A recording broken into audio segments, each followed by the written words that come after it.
Ladies and gentlemen, the architect of the future, the visionary behind the Nexus 9 algorithm, my father, Julian Vance. The ballroom erupted. I stood in the shadows of the velvet curtain, my tuxedo jacket still smelling of server room ozone. Julian took the stage, my mother Elena beaming at his side, both of them soaking in a standing ovation for a code they couldn't even read. Julian leaned into the mic, his voice smooth as silk. We've just finalized the acquisition. $1.2 billion.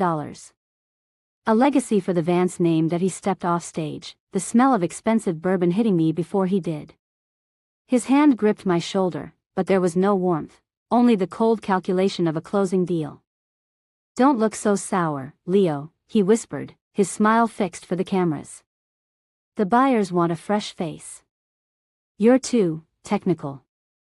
Security has your things. You're fired. Don't make a scene, or you'll leave with nothing that I didn't argue. I didn't beg. I simply pulled my master encrypted hardware key from my pocket and dropped it into a flute of $500 champagne. Clink. A sound nobody heard over the roar of the crowd. I turned and walked out, past the billion-dollar handshakes, knowing that in exactly 60 minutes, their legacy was going to turn into a digital ghost town. Before I reveal how a $1.2 billion empire vanishes with a single heartbeat, tell me, where are you watching from? And have you ever been treated like a ghost in your own house? I sat in my car, the dashboard glowing with the ghost of 1,000 late nights. My name is Leo. I am 30 years old, and for the last decade, I have been a shadow.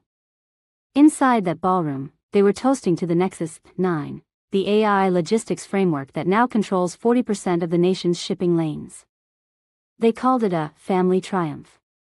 But they didn't know that every line of logic, every predictive node, and every security patch was written by me while they were at galas I wasn't invited to. Julian, my father, treated the company like his personal stage. To him, I wasn't a daughter, I was a component. A high-yield asset with no maintenance costs. I remember being 10, showing him a program I'd written to organize his files. He didn't say, "Well done." He just handed me his broken watch and said, "Efficiency is your only value, Leo.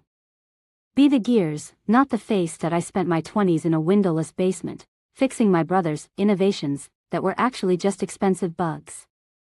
I was the gravity holding their plastic world together, a pedestal trained to be invisible so the statue could shine. They thought that training would last forever. They thought if you feed a ghost enough crumbs, it forgets it has the power to haunt. But they forgot the fundamental law of physics. If you remove the support, the legacy doesn't just fall. It shatters. The rain began to drum against my windshield, a rhythmic tapping that matched the ticking clock in my head. On my tablet, the live stream showed that new era signing ceremony. My father was handing a ceremonial golden pen to the lead investor of the private equity firm. A $1.2 billion handshake. They thought they were buying a turnkey empire. They didn't realize they were buying a car without a spark plug. Then, it happened. My phone buzzed in the cup holder, a sharp, insistent vibration I had answered every Sunday for 520 weeks. The screen lit up, critical infrastructure revalidation required. Level 1 architect signature pending. This was the handshake protocol, a failsafe I'd built to ensure the Nexus 9 couldn't be hijacked by external hacks.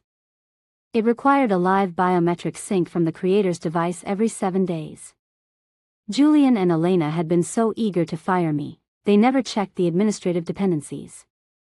They saw the director of operations they could replace. They didn't see the digital heartbeat that only I provided. The green button meant submission. It meant letting them walk away with the $1.2 billion they stole from my brain while I lived on coffee and code. The red button meant total system suspension. I looked at the screen, then at the ballroom window glowing in the distance. I didn't hesitate. I pressed decline. The silence in my car was absolute, but on the tablet, the world was screaming. The moment I pressed decline, the handshake protocol didn't just stop the clock, it pulled the plug.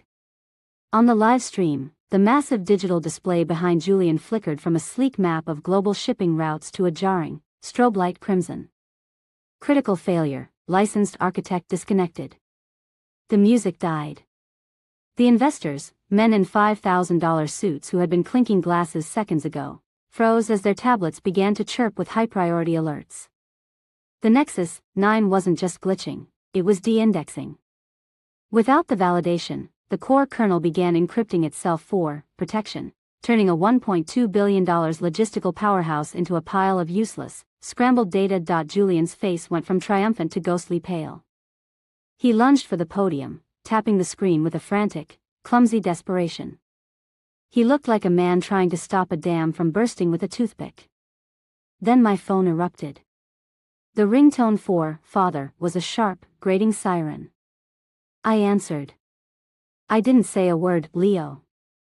"What did you do?" he roared, his voice cracking over the sound of chaos in the background. "The system is locking everyone out.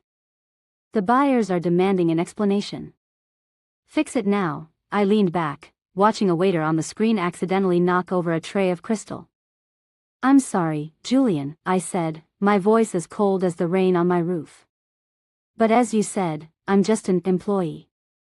And since I don't work there, I no longer have the authority to sign the safety logs."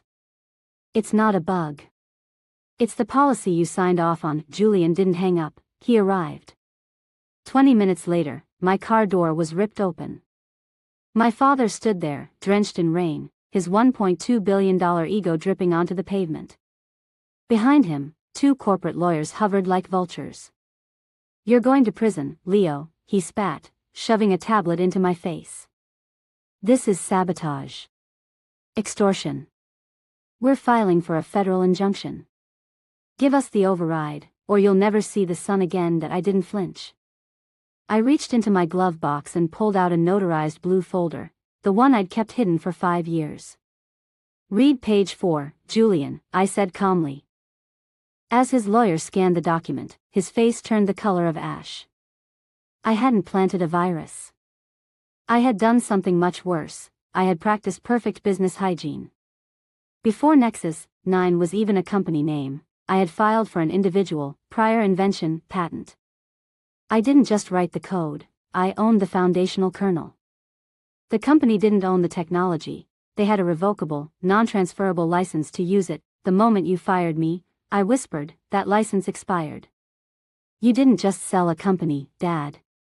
You sold property you don't own. That's not a corporate dispute. That's $1.2 billion worth of fraud." The lawyer stepped back, closing his briefcase. He looked at Julian not as a client, but as a crime scene.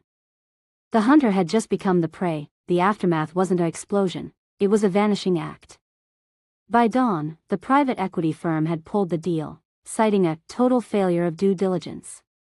They didn't just walk away, ingesting the fraud, they sued Julian and Elena for every cent of the deposit.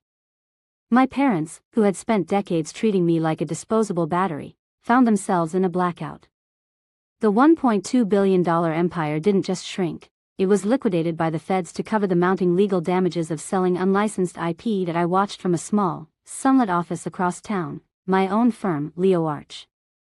My name is on the door, and my thumbprint is the only key. My mother called once, her voice trembling with that practiced, manipulative grief, begging for a family loan to keep the house. I didn't hang up in anger, I just listened to the silence for a moment before saying, "I'm just the pedestal, Mom." And the pedestal has moved. Outside, the world keeps moving, powered by a new, cleaner version of the Nexus kernel, one that belongs to its creator. Sometimes, the only way to build something that lasts is to let the corrupt system collapse under its own weight. I'm no longer a ghost in the machine. I am the machine. And for the first time in 30 years, I'm finally standing in the sun.